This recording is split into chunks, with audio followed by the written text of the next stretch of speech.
అవన్నీ zero, hero దగ్గరికి వచ్చేసాను. దేవుని స్తోత్రం.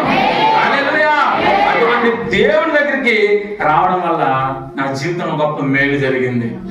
ఈ గృహంలో ఉన్నటువంటి కుటుంబీకులు కూడా చెప్తున్నారు, దేవుని దగ్గరట మనం ఎలా ఉండాలో తెలుసా? దేవుని దగ్గర మనం నమ్మకంగా ఉంటే మనలాట ఉన్నతమైనటువంటి స్థాయికి దేవుడు తీసుకెళ్ళిపోవడం సిద్ధంగా ఉన్నాడని. దేవుని స్తోత్రం. చూద్దాం మా ప్రకటన గ్రంథము 2వ అధ్యాయం 10వ వచనం. హల్లెలూయా, హల్లెలూయా. ఇదిగో 2వ అధ్యాయం 10వ వచనం.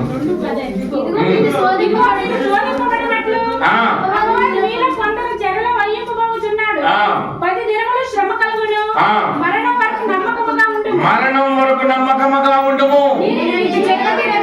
హల్లెలూయా. మరణం వరకు నమ్మకముగా ఉండాలని ప్రభు మీతో మాట్లాడుతున్నాడు. మరణం వరకు. అప్పుడట వచ్చేదట గొప్ప కిరీటం. లోకంలో అనేక కిరీటాలు ఉన్నాయండి.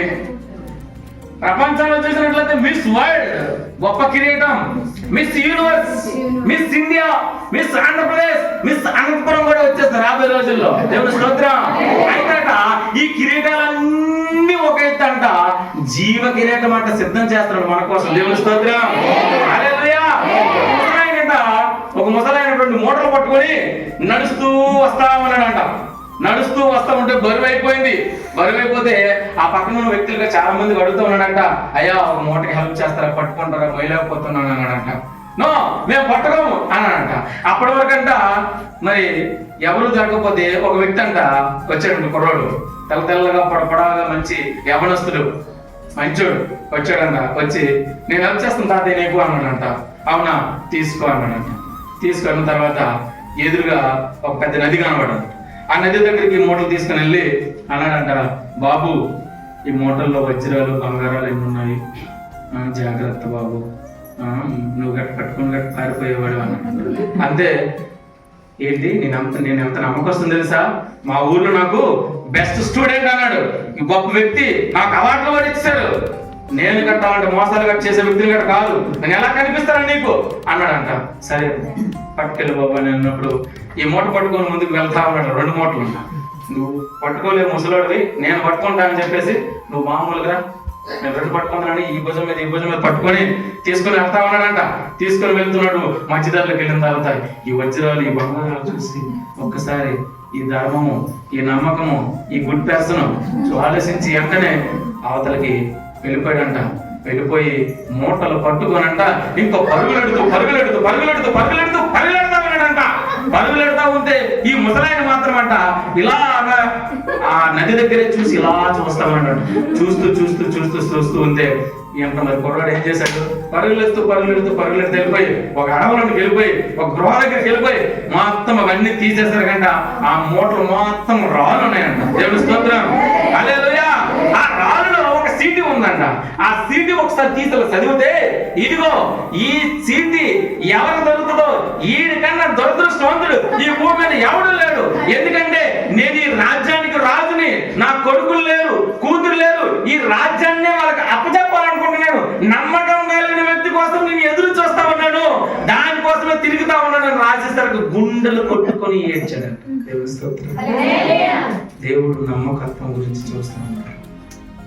ఎలాంటి పరిస్థితిలో ఉంది, నువ్వు ప్రభు దగ్గర నమ్మకంగా లేకపోతే నువ్వు పొందుకోబోయే జీవ కిరీటం మిస్ అయిపోతావు. ఆ జీవ కిరీటం యుగంలో ఉంటుంది.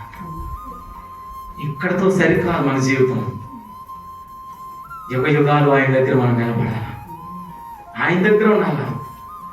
దేవుడు నమ్ముకున్నామని మనం చెప్పుకున్నాం.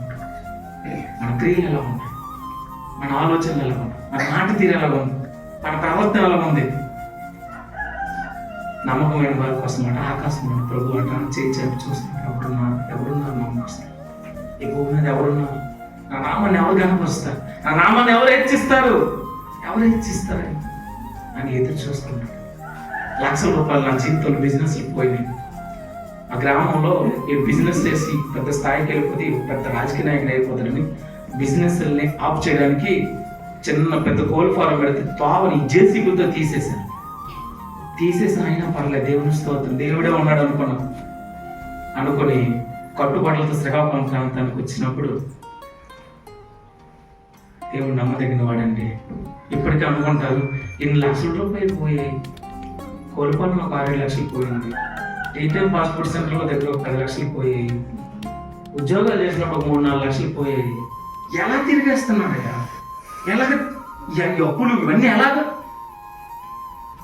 ప్రార్థన చేసి ప్రభువా నీ సేవకు పిలుస్తా ఉన్నాం, ఈ అప్పులు 3 నెలల్లో కానీ తీర్తేనే నీ సేవకు వస్తాం, లేదంటే నాకు సంబంధం లేదమ్మా. 3 నెలలు కాదు, నెల రోజుల్లో దేవుడు నమ్మదగిన వాడండి. ఆయన అంటారు నిన్ను తలగా వచ్చడానికి నిన్ను పిలిచానని పాటగా చెయ్యను, నువ్వు ఎప్పటికైనా పైవాడుగానే ఉంటావు. ఒకవేళ గ్రామంలో నువ్వే క్రైస్తవుడు అవ్వచ్చు, నీ కుటుంబమే క్రైస్తవ కుటుంబం అవ్వచ్చు, గ్రామం అంతా ఒకవైపు ఉండొచ్చు, నీ ఒకవైపు ఉన్నా దేవుడి నీ పక్షాన ఉన్నట్లయితే నీ చుట్టూరంట అగ్ని రథములు, అగ్ని గుర్రాలతో ఆయన నిన్ను కాపుదల కార్యానికి సిద్ధంగా ఉన్నాడు. దేవుని స్తోత్రం. అలాంటి కాపుదలతో దేవుడు నిన్ను కాస్తా ఉన్నాడు. అటువంటి కాపరిని మన యజమానిగా పెట్టుకోవాలి. అటువంటి కాపరిని, అలాంటి దేవాది దేవుడు మన జీవితాల్లో ఎన్నుకుంటే మనకి ఎందుకండి కొరత, మనకి ఎందుకండి లేమి వస్తుంది? యెహోవా నా కాపరి, నాకు లేమి కలగదు. ఆయనట పచ్చిక గల చోట్ల పొరగ చేస్తున్నాడంట, శాంతికరమైన జలము యొక్క నడిపిస్తూ ఉన్నాడు మనల్ని. దేవుని స్తోత్రం.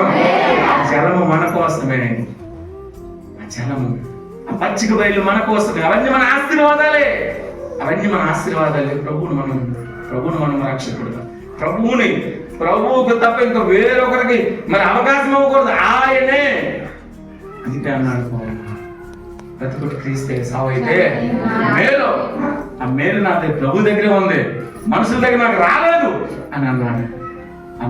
అందుకే ఆయన అన్నాడు, ఆయన అనుభవాలతో అన్నాడు దావీదు, యెహోవా నా కాపరి. దేవుని స్తోత్రం. ఇంకో మాట చూద్దాం, అది లేమి. దేవుని స్తోత్రం. హల్లెలూయా, హల్లెలూయా. అసలు చూద్దాం రాజుల గ్రంథము, 2వ రాజుల గ్రంథము 4వ అధ్యాయము 1:7 చూద్దాం. త్వరగా టైం అయింది. అతని ఎద్దకు వచ్చి సంగతి తెలియజెప్పగా అతడు నీవు పోయి ఆ నూనెను అమ్మి నీ అప్పు తీర్చి మిగిలిన దానితో నీవు నీ పిల్లలను బ్రతుకుడని ఆమెతో చెప్పాడు. దేవునికి స్తోత్రం. ఎలీషా సహసేవకుడు చనిపోయాడు. చనిపోయినప్పుడు భార్య విధవరాలు అయిపోయింది. బిడ్డలు పేద పరిస్థితుల్లోకి వెళ్ళిపోయారు. ఏం చేయాలో అర్థం కావడం లేదు. ఎలీషా వచ్చి, ఇదిగో ఖాళీ పాత్రలు ఎన్ని ఉన్నాయో అన్ని పట్టుకుని అక్కడికి వచ్చాను. ఆవిడ ఆశ్చర్యంగా చూస్తాం. ఖాళీ పాత్రలు ఎన్ని ఉన్నాయో అన్ని పాత్రలు పట్టుకొని వచ్చి, ఎన్ని దొరుకుతాయి ఖాళీ పాత్రలు పట్టుకొని వచ్చేస్తే ఎలీషా ప్రార్థన చేయగా ఖాళీ పాత్రలన్నీ నిండుగా పాత్రలు అయిపోయాడు. దేవుని స్తోత్రం. ఇవన్నీ అమ్మేసి నీ అప్పులల్లా తీర్చేసే ఎట్లా గవర్నమెంట్ పరిస్థితి అంతే అయిపోయింది సీను అనుకున్నాను. ఎవరు? లోకం అనుకోయింది. కానీ ప్రభు ఏమన్నారు? లేదు, అవ్వలేదు, ఇది ప్రారంభం, ఇట్స్ బిగినింగ్ అన్నాడు ప్రభు. ఎలా తిరిగేస్తున్నాడు? ఇన్నప్పుడు ₹1,00,000 అయిపోయాడు ఎలాగా అని మనుషులు అనుకుంటున్నారు. ఏం లేదు, అవి ఎంతసేపు ఖాళీ పాత్రలన్నీ ఫిల్ఫిల్ చేసేసారు. దేవుని స్తోత్రం. హల్లెలూయా. భయపడాల్సిన అవసరం లేదు నీకు అన్నాడు. దేవుడు హేళన చేసే దేవుడు అండి. దేవుడు మన మీద పగ తీర్చుకున్న దేవుడు అండి. దేవుడు గొప్ప ప్రేమామూర్తమయ్యాడండి. దేవుడి గురించి పొగడాలనుకుంటే ఎన్ని భాషలు పదవులు చాలు. నిజంగా నేను ప్రార్థన చేస్తూ ఉంటాను రోజున. నేను అన్వేషణ స్టార్ట్ చేస్తే ప్రపంచంలో 3,000 కలిగిన భాషలు కలిగిన ఉన్నారు కమ్యూనిటీ.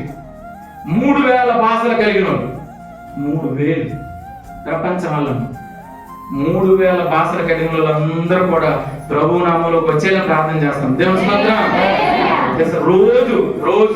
రోజు తెలంగాణ ఆంధ్ర రాష్ట్రాల్లో సేవకుల యొక్క కుమారులకి దేవుడు అన్నమాట వాళ్ళకి వాక్యం చెప్పడం ప్రభు 4 నుంచి 6 వరకు నన్ను వాడుకుంటున్నాను. దేవుని స్తోత్రం.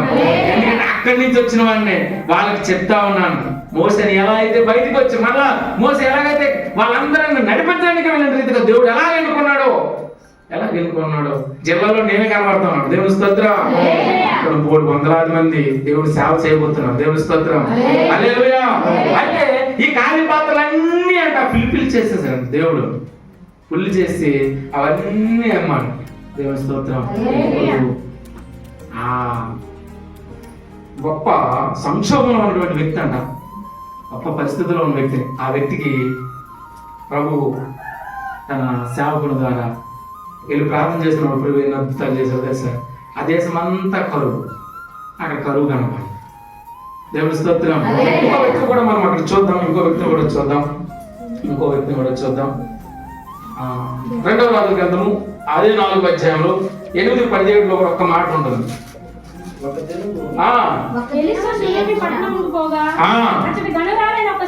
గనురాలైన స్త్రీ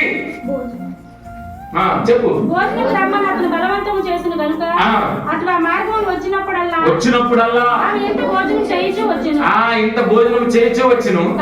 కాగా ఆమె తన పెరుగుని చూసి మన ఎద్దకు వచ్చి పోవచ్చున్న వాడు భక్తి గల దైవజనుడు నేను ఎరుగుదును. కావున మనం అతనికి గోడ మీద ఒక చిన్న గది కట్టించి. దేవుని స్తోత్రం. హల్లెలూయా. ఇదిగో మన సేవకుడు వస్తా ఉన్నాడు, వచ్చినప్పుడు వెళ్తా ఉన్నాడు. సేవకురాలకి ఆతిథ్యం ఇచ్చారంట. ఆ సేవకుడికి ఆతిథ్యం ఇచ్చినప్పుడు దేశం మొత్తము కరువు అంట. దేశం మొత్తము కరువే. కానట ఆ ఇంట్లోనట బొడ్డి ఆరిపోలేదంట, తొట్టి ఇంకా ఫుల్గానే ఉందంట. ఎందుకో తెలుసా? సేవకునికి మనం ఇచ్చే గౌరవం. ఆ గనురాలైనటువంటి స్త్రీ సేవకుడి కంట వచ్చినప్పుడల్లా ఆతిథ్యం ఇస్తాంట, రెస్ట్ తీసుకోవడానికంట ఒక గది కట్టిందంట సేవకుల పట్ల. దేవుని సంఘం మనకి దేవుడు గొప్ప సేవకులు ఇచ్చారు. నిజంగా అన్నాక ఎంతో గొప్ప ప్రార్థనతో ఈ ప్రాంతాల్లో గొప్ప పరిచర్య చేస్తా ఉన్నారు. మన సేవకులు కదా మనం ఆతిథ్యం ఇచ్చినప్పుడట దానికి రెట్టింపు మన దగ్గరికి ప్రభు పంపించాం. దేవుని స్తోత్రం. సేవకులన్నా, సేవకురాలన్నా, సేవకులకు పిల్లలన్నా, సేవకులకు కుటుంబం అన్నట మనకి ఎలా చూడాలంట? గొప్ప ఆతిథ్యం ఇచ్చి అన్నాడంట. గొప్ప విలువ కలిగింది, మిక్కిలి విలువ కలిగింది. జటమాంసి అత్తరు తీసుకొని ప్రభు పాదాలకు రాసేసిందంట. ఈ రోజుల్లో దాని వాల్యూ కోట్ల రూపాయలు ఆస్తి ప్రభువు తన ప్రభుకి కాళ్ళకి రాసేసిందంట, ఆ పాదాలకు రాసేసిందంట. పాదాలకు రాసినప్పుడు ఎంత కృప పొందుకుందండి ఆవిడ. దేవుని యొక్క సేవకులు కూడా మనం మరి ఆతిథ్యం, దేవుని యొక్క సేవకుడికి మనం ఎప్పుడైతే గౌరవంగా లోబడి ఉంటామోట అప్పుడంటే మనమట ఒక ఉన్నతమైనటువంటి స్థితికి వెళ్ళి మనకి ఎలాంటి పరిస్థితుల్లో ఉన్నాయి, ఎలాంటి ఇబ్బందుల్లో ఉన్నాయి. ప్రభు అట మారాలాగా ఉండడం మన జీవితాన్ని అంట దూరంగా మార్చడానికి సిద్ధంగా ఉన్నాడు. ఒక దైవ సేవకుడు కేరళలో ఉంటాడు. ఆయన అంటాడు there will be Friday, where there is Friday there will be Sunday అంట. ఎక్కడ అయితే శుక్రవారం ఉంటుందో శుక్రవారం తర్వాత ఆదివారం వస్తుందంట. ఆ శుక్రవారం ఉన్నాడంట లోకమంతా చీకటి అయిపోయిందంట. రోజు 6 గంటలకు చీకటి అయిపోయింది. ఆ శుక్రవారం అంట 3 గంటలకి చీకటి అయిపోయింది. గేల్ చేస్తారు, హేళన చేస్తారు, ఉమ్మూసేశారు, వరడాలతో సిద్ధకొట్టేశారండి.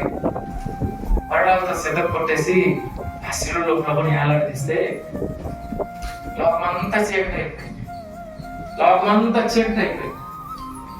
ప్రభుని ఎంత హింసించాలో తెలుసా? ఈ గ్రంథం పట్టుకొని పఠిస్తున్నప్పుడు అయితే నా కళ్ళంట నీళ్లు కారుతుండేవి.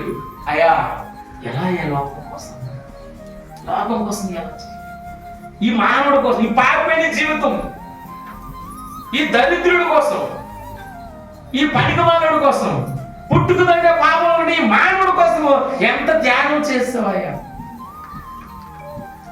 శుక్రవారం అయిపోయింది, మరలా ఆదివారం కనబడుతూ ఉంది. దేవుని స్తోత్రం. ఆదివారంలో ప్రభు పునరుద్ధారణే ప్రభు మన జీవితాల్లో ఎన్నో అద్భుతాలు చేస్తుంది. హల్లెలూయా. అప్పుడు సైన్యం, అప్పుడు స్నేహితులు, అప్పుడు శిష్యులు ఎవరు కనపడలేదు. శిష్యులందరూ చెదిరిపోయారు, చల్లా చెదిరిలు అయిపోయారు. లేచి మరలా ప్రభు కనిపిస్తున్నప్పుడట గొప్ప శక్తితోటట ఆ 12 మంది శిష్యులు ప్రపంచాన్ని తలక్రిందలుగా చేసినారు. దేవుని స్తోత్రం. ప్రభువుని నమ్ముకోవాలి, దేవుడు మన జీవితాల్లో నాయకుడిగా పెట్టుకోవాలి. ఆయనే మన కాపరి, మనకి ఎప్పుడు లేవు కలగదు. అందుకే దావీదు ఎంతో చెప్తున్నాడు, యెహోవా నా కాపరి, నాకు లేమి కలగదు, నాకు లేమి కలగదు. ఆయన మనసులో నమ్ముకుంటే యెహోవాను ఆశ్రయించుట మేలు. అటువంటి మేలు మన జీవితంలోకి రావాలంటే ప్రభు మన కోసం సిద్ధంగా ఉన్నాడు. ఇప్పటి వరకు నమ్మకం ఉండాలి. దేవుని స్తోత్రం. మరణం వరకు నమ్మకంగా ఉండట మనకంటే జీవ కిరీటం ఎదురుగా కనబడుతుంది. దేవుని స్తోత్రం. అటువంటి జీవ కిరీటం మనం అందరము పొందుకుందాము గాక.